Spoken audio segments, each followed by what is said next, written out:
You set the franchise record. You broke Barry Sanders' record. What does that mean to you? My great-grandfather died on me. I'll just dedicate this to him. I'm just proud. I'm just grateful to do this for him. My grandfather, he was 92, but I'm just grateful for him to be in my life, and I'm grateful to be able to play football and do this for him. So there's a lot of memories, a lot of emotion happening right now, but I'm just grateful. I'm grateful to be able to play this game for my great-grandfather, and I'm glad that he's looking down on me, and I know I'm making him proud. You said this ball's for him? Yeah, this is for him. Another thing, stop playing us, man. We the Detroit Lions. We the Detroit Lions. Stop playing with us. I don't even watch TV, but I heard everybody already picked the Packers over us. Stop playing with us. That's all I gotta say, man. Don't let these tears fool you. There's all dog around this mug. I'm good.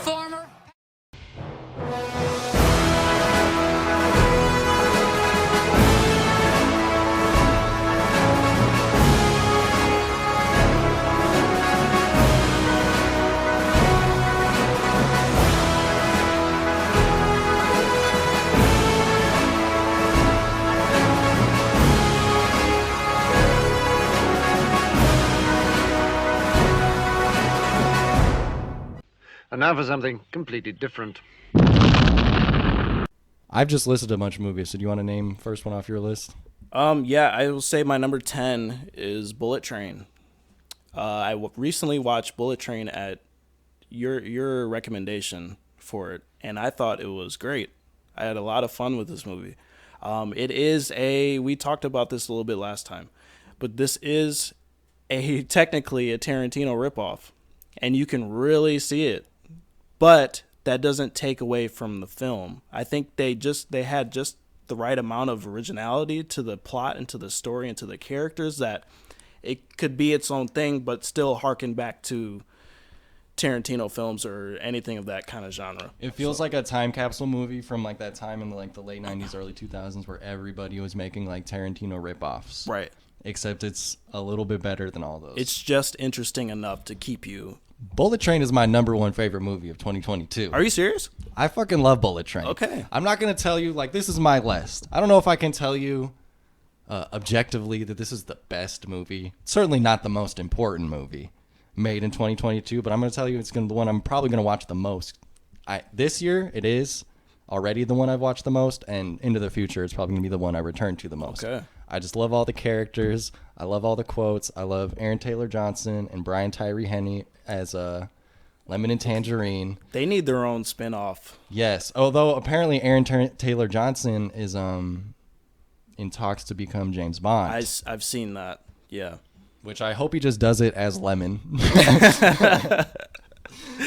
They give James Bond a mustache and so we got Brian Tyree Henry and all his Thomas the Tank Engine references. We got Brad Pitt as the assassin that's gone to therapy and he's trying to like reassess his life. Michael Shannon as the White Death. The White Death. Yeah, we were just talking about Michael Shannon because he was in, what was he in that we were talking about? We were just talking about this. I know. Anyways, he's a great actor. He can always play a good villain. It's just a great time. I love this scene where he's supposed to meet the Yakuzas. I'll probably just edit the clip in, but I'm going to tell you it. You know when he meets the Yakuzas and they're like, you need to step off the train and prove that the son's alive and bring the case? You were all told to exit the train. Yeah. Well, unlike you, I'm a professional. I want to make sure it weren't some Yakuza trap, but clearly not. It's some fucking 80s dance-off, innit? Where's your twin, Tangerine? I'm Tangerine. Lemon's keeping the case safe. And the White Death's son? Yeah, he's there.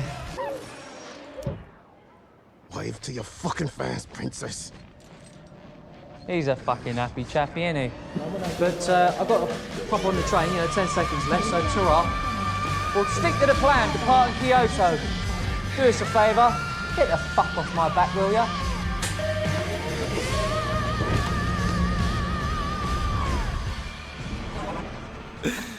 There's some great humor in it. I think I understand why some people might find it annoying because it's got so many cutaway gags. Yes. It's edited like a fucking Family Guy episode. Well, the part with Bad Bunny, because Bad Bunny is in this as well. The part with Bad Bunny looked like a Corona commercial. Including them holding Corona's label front into the screen. It looked like one of his music videos, and I wonder if that was intentional, the way they shot that. But I found that really hilarious, that whole scene. I love a lot of the cutaway gags. I think the one that's might have gone too far, although I still like it, is we're in our third act. We're in the middle of our third act. We're like throw like a sword at somebody's throat, and a Fiji water bottle rolls down the train, and then we get a cutaway of how this Fiji water bottle, which has been a plot point earlier in the movie, got to this point, and it's just a whole minute-long montage of how it got there. It was super random, but I thought it was pretty funny. And yeah, there's some great. Train is great. Yeah, there's some great needle drops, great music. I'm loving listening to the soundtrack, and I love the line when Lemon finds Lucky and he figures out that she's not who she says she is, and he pulls the little Diesel sticker off because Diesel's all the fucking worst. If you want to be a Thomas the Tank Engine character, you don't want to be a Diesel. Are you okay? Diesel. The absolute fucking worst. Little shit stirrer. See, Lemon. God rest his soul. Was a don. And he could read people, seeing who they really are. He was right. There's been a Diesel running up and down this train, causing all sorts of fucking havoc. And it was you the whole fucking time, you dirty little Diesel! You made Lemon bleed, and Lemon never bleeds. It turns out it's been you dirty little Diesel! And he pulls his gun up, and he's got the Diesel sticker on the end of his 6-shooter, and I'm like, it's pretty sick. And the music swells, and it's in this like neon lit Momonoke themed, which is like a random toy that's introduced that becomes a frequent thing in this movie. I love the Japan influence. It's my favorite movie of 2022. Cool. That's my top 10, but I do agree with all your points. I like what you said about how this is a movie that you will rewatch, and I think that's what's important about films is like the rewatch factor. I can sit down and watch this thing through again, and that's what I love about it, and it still probably will feel fresh and interesting. You might catch on some little things that you didn't notice before. So yeah, watch Bullet Train. It's great. It's on Netflix. All right, my number 10 is Pearl, An Extraordinary Origin Story. This is a prequel to the movie X, which is like a throwback 70s slasher movie. I didn't find X particularly appealing. If this is what sold me on the movie, I saw someone online basically say it's a twisted take on The Wizard of Oz. That made me go watch it. If that's enough for you, go watch it, because I think that's the best way to watch it blind. I'll tell you a little more. It's a much in the line of Halloween Ends or like The Joker, where we're following an anti-hero and kind of like the influences that led them to be a villain. Right. Because in X, she's a psychopathic murderer, correct? Well, in X, she's like part of a couple. It's just like this old hillbilly couple that this group is renting their like outhouse, or not outhouse, to but shoot a porno in, correct? Yes. But it ties into those themes beautifully. It's an amazing performance by Mia Goth. I hate feeling like this. It's so pathetic. Do people like you ever feel this way? I figure you don't. You seem so perfect all the time. Lord must have been generous to you. He never answers any of my prayers. I don't know why. What did I do? What is wrong with me? Please just tell me so maybe I can get better. I don't want to end up like Mom, or I want to be dancing up on the screen like the pretty girls in the pictures. I want what they have so badly. To be perfect. To be loved from as many people as possible to make up for all my time spent suffering. Honestly, all the performances are amazing. It is not a mass appeal movie. I showed this to my girlfriend last night or 2 nights ago. She was like, it was good, but she was like looking at me sideways the rest of the time. She was like, what the fuck did you make me watch? It's pretty grim, but it is very excellently acted. I've heard good things about the main actress, and I feel like off of this, she will be a star. I keep seeing her names. She's got like 2 or 3 new movies coming out this year. Yeah, I've heard great things about her. I have not seen either of these yet. Partially because, well, A24 is infamously known for us as the Mopey Whites film studio. Yeah, Mopey Whites learn lessons. I mean, these are some Mopey Whites, but it elevates. There's also a Mopey Black in there too, Kid Cudi, right? Well, in X, he's not in Pearl, but yes, he's in X. But it feels like a storybook, like one of those movies. But every time that the fantasy doesn't align with our main character Pearl's, like reality doesn't align with our main character Pearl's fantasy, she flips out. What did I do wrong? Nothing. Calm No! down. Why are you leaving me if I didn't do anything wrong? I don't understand. I thought you liked me! I do like you. I just... Tell me the truth! Why are you leaving me? What did you see? Why did you change? You're scaring me, Pearl. I have Pinocchio next as my number 9 spot. Pinocchio by Guillermo del Toro. This is my honorary number 11. I really love Pinocchio. Okay. Pinocchio was really sweet little film. If you love stop motion animation, I mean, it's right up your alley. Some of the best stop motion I've seen in a long time. It's beautifully shot. Great performances by a star-studded cast of characters. Yeah, it is also on Netflix. If you love this genre of stop motion animation, you should definitely check it out. If you love cute movies and a different take on Pinocchio, check it out as well. I'd say it's pretty adult. Like, show it to Sure. a kid. They might be scared depending on how little they are, because there's some very strange, fantastical elements. Right. That's kind of one of Guillermo del Toro's. Del Toro. It is Del Toro's signature, is making strange, fantastical elements in his Right. movies. Like, I'm thinking particularly like the forest spirit that is the reason why Pinocchio has life. Right. And like that's kind of scary. And then what happens when Pinocchio dies and that whole element. Hello? Hello? Who are you? I feel as though you've been here before. I am Pinocchio. I'm a boy, and I think I'm dead. Ah, yes, I see. The wooden boy with the borrowed soul. I kind of like it because it harkens back to like the older animation films of like the late 80s, 90s kind of animation where they weren't afraid to get dark with their subject matter. I'm saying even the original Pinocchio animation, like there's some scary stuff in it. Oh yeah, the scene where they turned into donkeys, spoiler alert for Pinocchio 1950 whatever. Like 1938. When they turned into donkeys, that used to terrify me as a child. Side note, you know what always used to terrify me in Winnie the Pooh? Did you ever watch the one that has the Heffalumps and Woozles Yes, song? that's the original Winnie the Pooh, and those things were weird, Scared man. the shit out of me.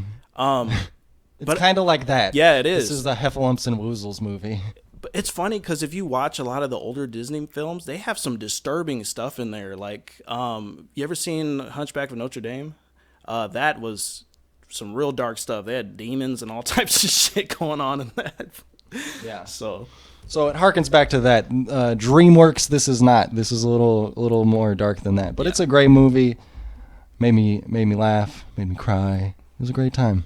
what a pause. Not playing. Look, you have dad stuff in it. It's just going to get to it. All right, my number 9 is Top Gun Maverick. Is this on your list? Yes. Excellent blockbuster. I did not expect to like this movie. No, me either. Have you seen the original? I probably have, but I don't like hardly remember Okay. it. I'm glad this movie did a good job of keeping you abreast of the previous sequel. Okay.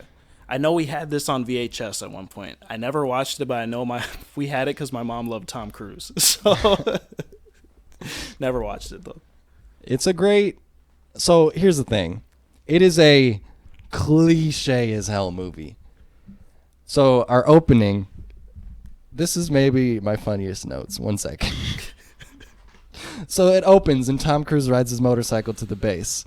And he gets there, and the like commander of the base is like, "Hey, Tom Cruise, we're sorry to inform you, but you're not flying planes fast enough to keep the program open." And then Tom Cruise is like, "Well, is the big boss here yet?" And they're like, "No." He's like, "Well, I guess it's time for me to fly a plane really fast." Let me go prove them wrong real quick, because I'm the badass pilot. And then he does that, and then it goes wrong, and then they're like, his boss takes him in, and he's like, "You're in big trouble now. You know, you're really going down. But luckily, the big boss gave me a call, and this is your last mission. You gotta go to Top Gun Academy and teach the new recruits to do the super secret mission." Top Gun Maverick. I will say that was a great scene, though. With the scene where the big boss goes and he stands out on the runway or whatever, Yeah, or like runway, and it blows the plane past him. blasts past him. That was a great shot. Holy shit! And what is impressive about this movie, because it wouldn't have worked if this was a CGI mess, No. is that these are real plane stunts that we're witnessing. We really watched a plane blow past a man at the edge of a runway, and they could only do that shot once, which if you notice, the building next to it, the like top lifts off, like Yes. the roof flies off. That wasn't supposed to happen, No. but they couldn't do another run because too damn expensive. And I heard that to get that hangar that they shot that scene at, they had to go through so much shit to even shoot in there. Because I think when the director went to scout that location, they're like, "Okay, so you guys can use this section over here." And then he was like, "What's that over there?" And pointing at that hangar, he was like, "I want to shoot at that." And they're like, "No, you can't do it." And then they finally, last minute, were allowed to shoot in that hangar. So it worked out perfectly for them. But like everything's a cliche. Tom Cruise comes to class and he brings in the big book and he's like, "Hey, I bet you guys know this book like the back of your hand." Fuck it, we're not using it. Throws it in the trash. The F-18 NATOPS contains everything they want you to know about your aircraft. I'm assuming you know the book inside and out. Damn right. Yeah. Damn straight. You got it.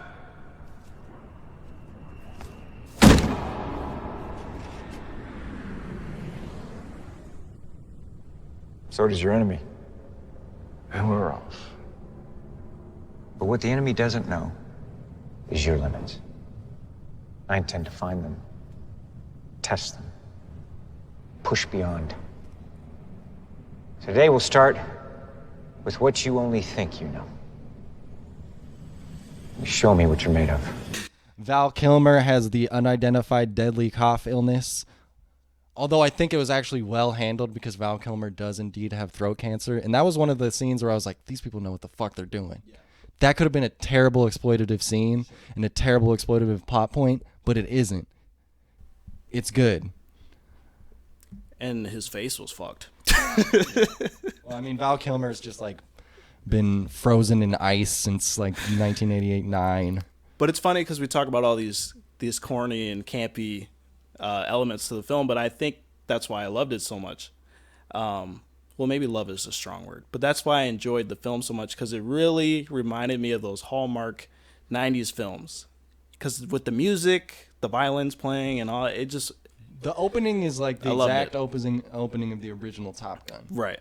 With the same music, basically the same shots, the same font on the credits, everything. And it gave me that nostalgic feel, and I haven't felt that from a movie in a long time, where it kind of harkens back to that era, and I love that era of films. So. And I don't want to fully spoil it, but there are some things that go wrong in the last mission, and it brings some certain characters together, and I'm like, damn it, I wish these characters hung out like the whole time, because this is really fun. Yeah. These guys are great together.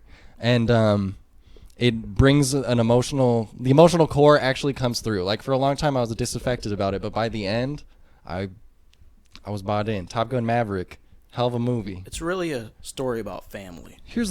That's what's beautiful about it. It's about family, and that's what's so powerful about it. I will say, so we're going to move on to our number 8. My number 8, I will say, is Knives Out, Glass Onion. Knives Out, directed by Rian Johnson. And this was a surprise to me because I hate Rian Johnson with a passion, because he destroyed Star Wars. Well, before Star Wars, he made Looper. I never saw that either. Looper was good. Completely different than Knives Out. This is what he should do. Interesting mystery movies. I agree. Stay away from Star Wars, you hack. I don't hate Rian Johnson. I'm just kidding.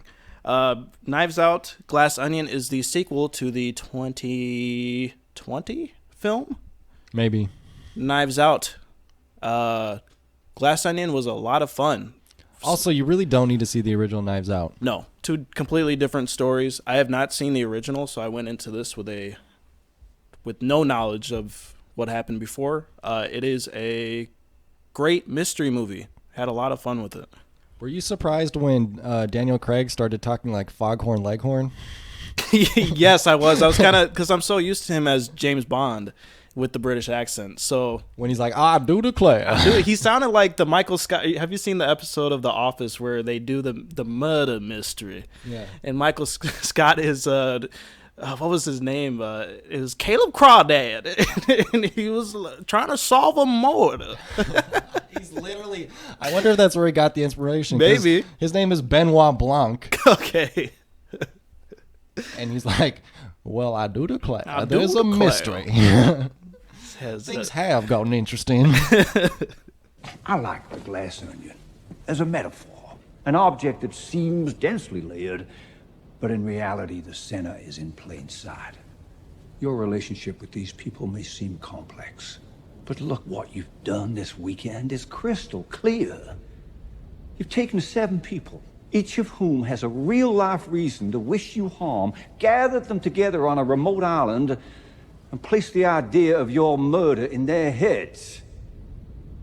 It's like putting a loaded gun on the table and turning off the lights.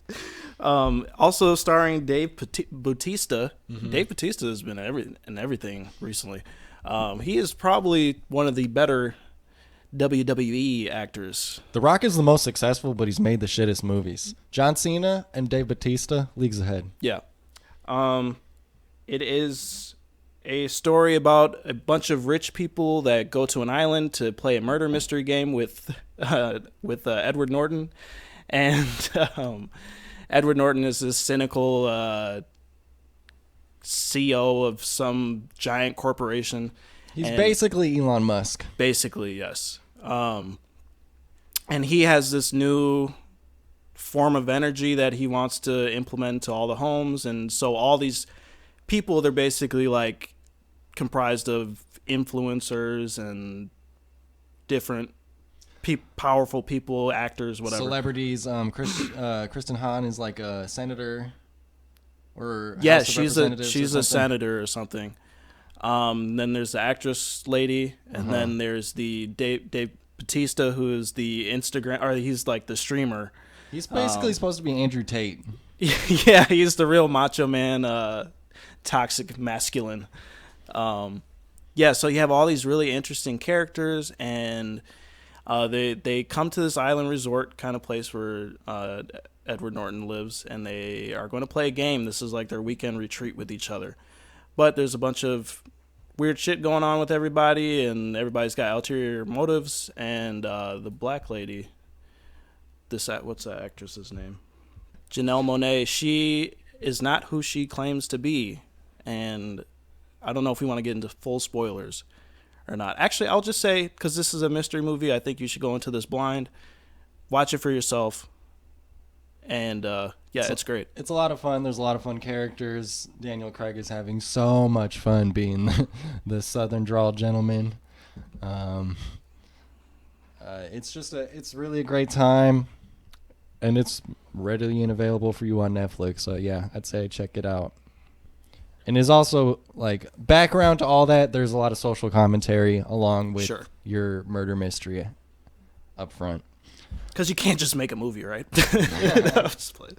Well, the original Knives Out had that too. Okay. It's continuing the legacy of the series. Okay. My number 8 is The Banshees of Inisherin. And anyway, we're talking about niceness. Nah, what's his name? My mommy, she was nice. I remember her. And my daddy, he was nice. I remember him. And my sister, she's nice. I'll remember her. Forever, I'll remember her. And who else will? Who else will what? Remember Siobhan and your niceness. No one will. In 50 years' time, no one will remember any of us. Yet the music of a man who lived 2 centuries ago. Yet, he says like he's English.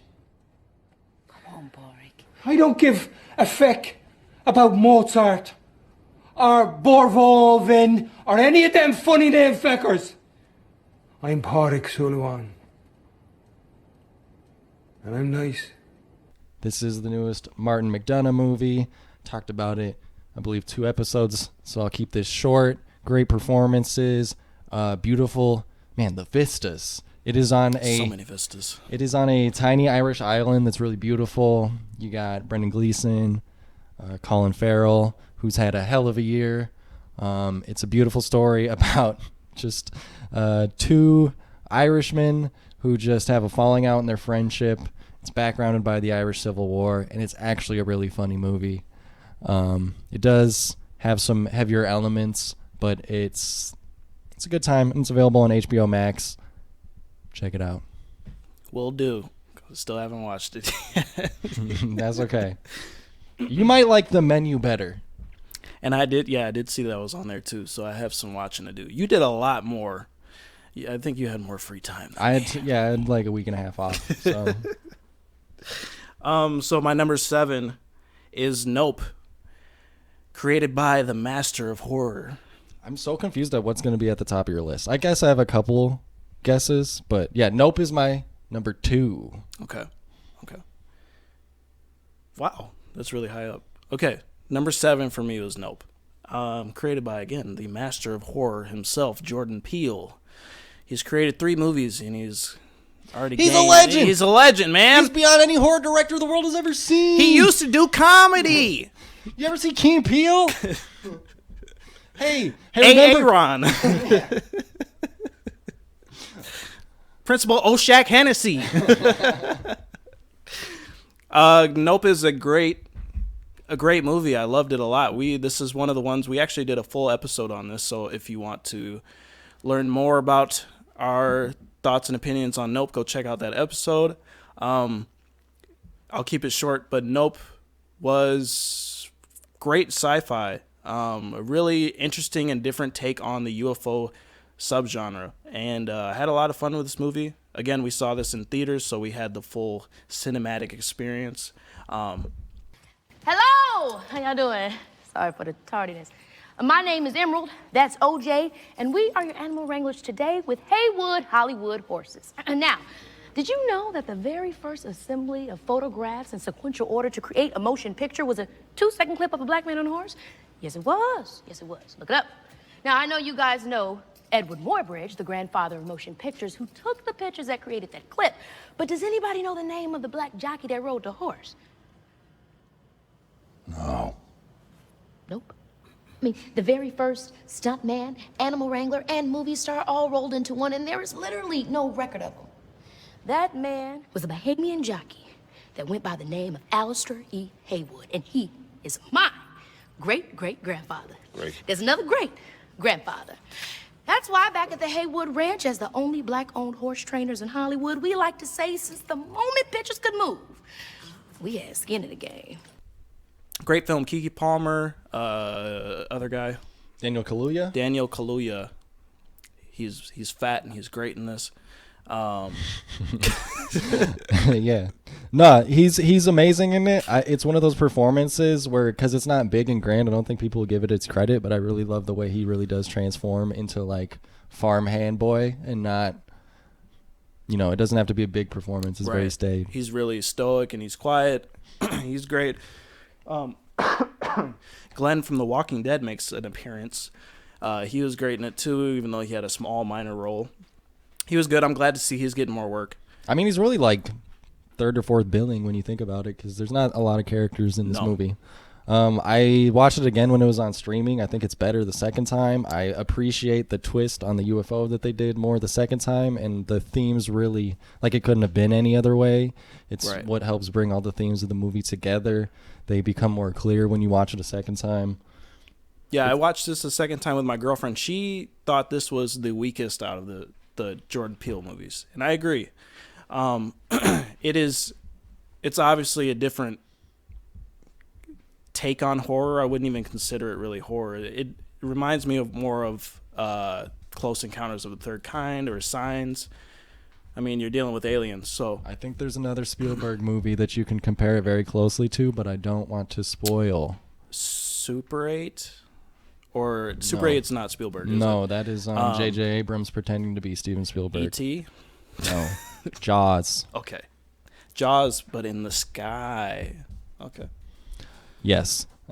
Great movie. Highly recommend. It's my number 2, so...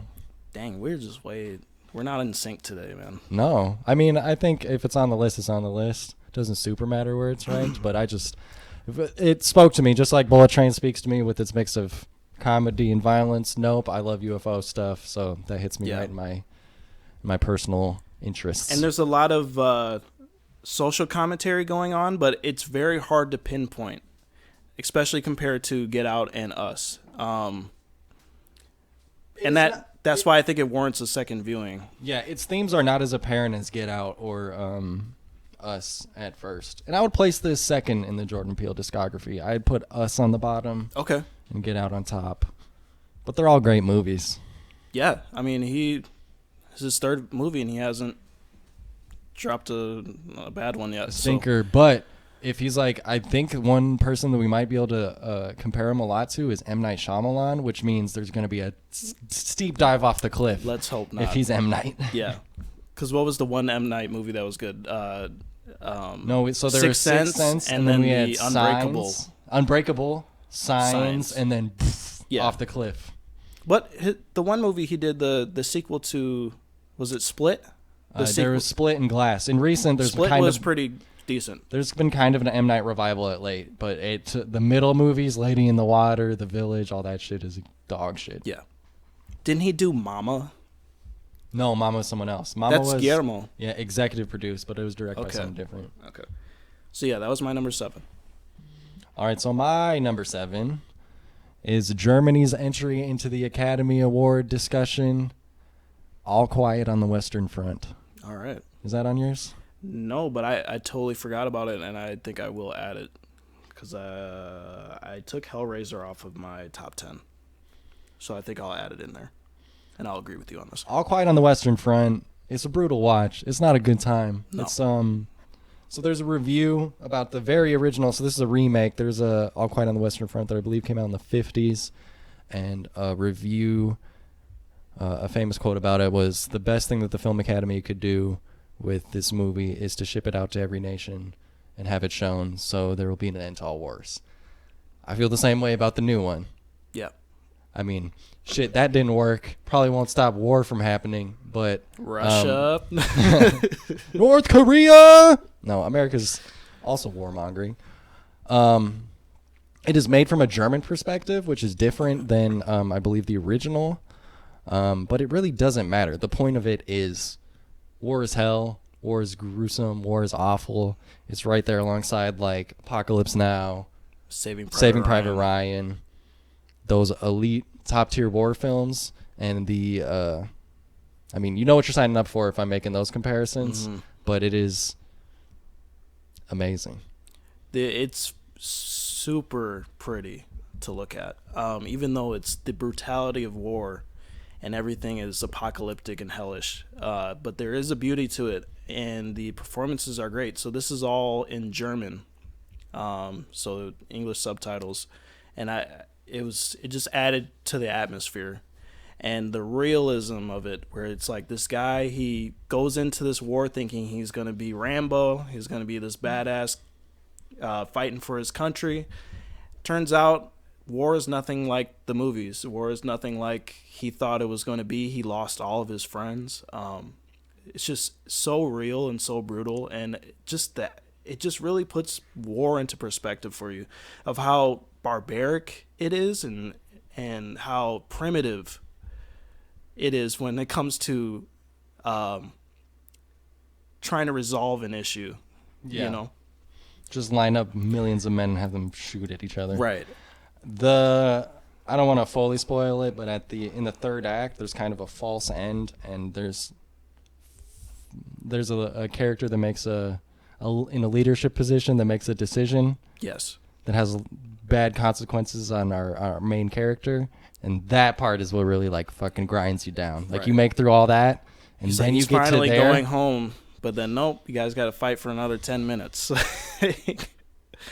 Yeah, it's awful, but that's really what people went through, and that's the World War I is awful, insane, and it ends with some real world facts about how like 3 million died on the Western Front, and the lines never changed more than I think they said like a half mile. Pointless, barbaric. It was funny because I was telling you this. It made me not want to play Battlefield 1 again. If you don't know, Battlefield 1 is a video game where it's set in World War I, and it's like PTSD simulator. Yeah, and I think don't it's want to subscribe to that. And Daniel Bruhl, which we know from being the bad guy in Civil War, Captain America: Civil War, and Yes. he's also in this movie Rush with Liam Hemsworth, where he's a race car driver. He's really great. He's a German actor, and he is a sideline character where he's negotiating the peace agreement. Yeah. And it's interesting if you know the historical context, just because he basically is forced to agree to like very terrible demands, and he tells them that it'll turn the country into anarchy and decay, and they're like, shit, that's what losers get, basically. Yeah. And if you know historically, basically the agreements that they laid upon on World War I directly led to Hitler's rise and World War II. So it really ties like that. One of the big themes of the movie is that the people in power are, you know, the people in power making all the decisions that lead to the boots on the ground deaths. Right. And that just tons of young men who are super naive to what they're going into. And that the people in those positions are all often very like Daniel Bruhl isn't, but just about everyone else doesn't really care. Like they don't feel the weight of those decisions the way they should. Right. My number 6, and I think I ranked this too high. I put Halloween Ends as my number 6 because I really did enjoy this movie a lot. It's a fun movie. It's fun. It's terrible, but it's a good time nonetheless. Halloween Ends is a great, obviously Halloween film. It is in. We talk about this in our Halloween review. If you go back to our Halloween episodes. Yes. It's a great Halloween film, as in it's a great film for the holiday, and I think all three of them of the new trilogy, they're just great, fun, turn your brain off kind of films. I have no problems with the Halloween series, besides like the ones that were made in the early 2000s. Those are shit. But yeah, Halloween 2018, Halloween Kills 2019, which people hated, but I thought was a lot of fun. And Halloween Ends, which people hated. Which people hated again. I think people need to calm the fuck down. What I appreciate about this movie is it wasn't like we're just going to do the same Halloween thing again. We're not just going to have Michael stalk through a town and stab people again. It went a different route. I greatly appreciated it. I don't know if I can even call it like a particularly good movie, but it is. I think more I admired the swings and what it attempted to do, but I think what knocked it off my list is it didn't fully commit to the themes that it was trying to do. Allison is not equipped for this relationship, and I will not let her get hurt. So stay away. You started this! You brought me in! You invited me! But you're the one to blame. If I can't have her, no one will. You want to help Allison, let her live her life. She has me now. It went into that category of it's so bad it's good for me, where it's like the scene that sold it for me was when Corey goes in and just mugs Michael Myers and takes his mask. I was like, this is the greatest shit ever. Just said you're just an old fucking man in a mask, and just beats the shit out of him. And Michael's just laying there like, bruh. And I feel like if you think about it like, what's the word? You think about it in the context of like the series and just sort of like I was also thinking of like the director just beating the shit out of Michael Myers and just being like, this is just an old fucking man in a mask. Let's do something more interesting. Right. But like you said, there's definitely other ways they could have pushed it. You know what I mean? To make it even more interesting and more. Well, the problem is at the end we have Laurie Strode and Michael Myers do a fight that has nothing to do with the themes of the rest of the fucking movie. And then they have a public crucifixion of Michael Myers. Yes. the little black kid showed up at the end. Halloween Ends is great. I don't care what anybody says. So yeah, that's my number 6. I ranked that too high. It shouldn't have even been on the list, probably. But. All right. My number 6 was Glass Onion. We don't really need to talk about it anymore, so I'm going to move ahead to my number 5, which is The Menu, starring Ray Fiennes, Nicholas Hoult, Anya Taylor-Joy. This is like a satire commentary based around getaway on an island where a bunch of rich folks are flown in to have a immaculate meal. It's really funny. It's really tense. I mean, Ray Fiennes is one of the best actors alive, and he's your central character, so that goes a long way. Nicholas Hoult, our favorite war boy. Yeah. So unbearable in this movie, but it's to like a great extent. Like, he plays like this like foodie but he doesn't. The point is, he doesn't really get it. He's like a big fan of food, but in the like very what's the word? You know, it doesn't go very deep. Yeah. Like, he doesn't fucking know how to cook, but he loves food. But he loves talking about food. He's like constantly taking photos of his meals, and they're like, no pictures. The chef believes that the ephemeral nature of our meals is part of the joy, but he insists on taking pictures. And then there's this moment where they serve tacos, right? And imprinted on the tortillas for every single character is like something specific to them that's like a wrongdoing. Like, to them, to Nicholas Hoult, they give him tortillas, and imprinted on him is just a bunch of pictures of him taking pictures of the food that they told him to not take pictures of. Or like, there's all these business bros, and it's like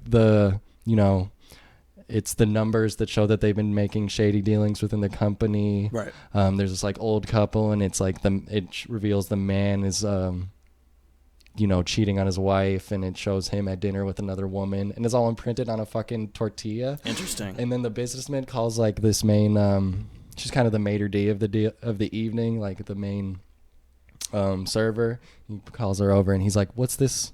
And she points to the tortilla, and she's like, "It's a tortilla." Can I help you, sir? Yeah, what the hell are these? These are tortillas. Tortillas deliciosas. Yeah, so what are these? These are tortillas, which contain EchoBright's tax records and other documents showing how your company has created invoices with fake charges. How did you get these? I'm sorry, but Chef never reveals his recipes. Do you know how fucked you are? I'm gonna have this place closed by the morning, do you understand? Oh, no, that won't be necessary. Enjoy.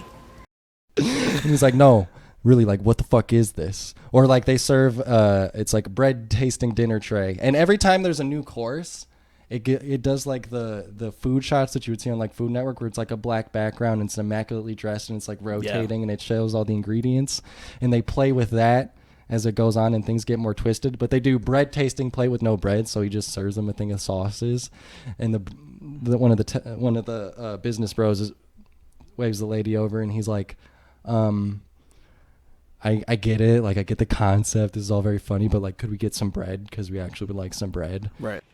I mean, look, the food's great, and we totally get all the conceptual stuff, but could we please get a little bread, and some gluten-free for my friend as well? No.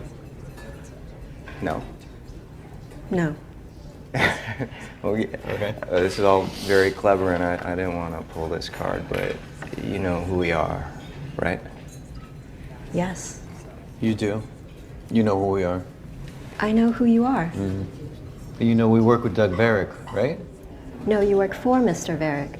Exactly, and so you know we all play on the same team, so just flip us a little bread.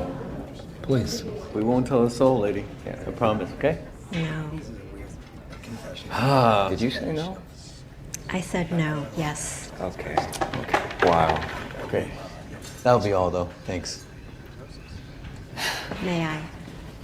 You don't have to do that. Okay. You will eat less than you desire and more than you deserve. It's a pleasure to serve you.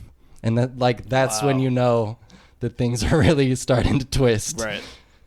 Great movie, great fun, right on HBO Max right now. I think I might watch that when I get home. That sounds interesting. Cool. So that was your number 6. That was my number 5 because Glass Onion was my number 6. I had to skip ahead. Okay, I will say my number 5 is The Northman, and we already talked about The Northman. I enjoyed The Northman more than you did. Yeah, so we won't get into it, but The Northman was my number 5.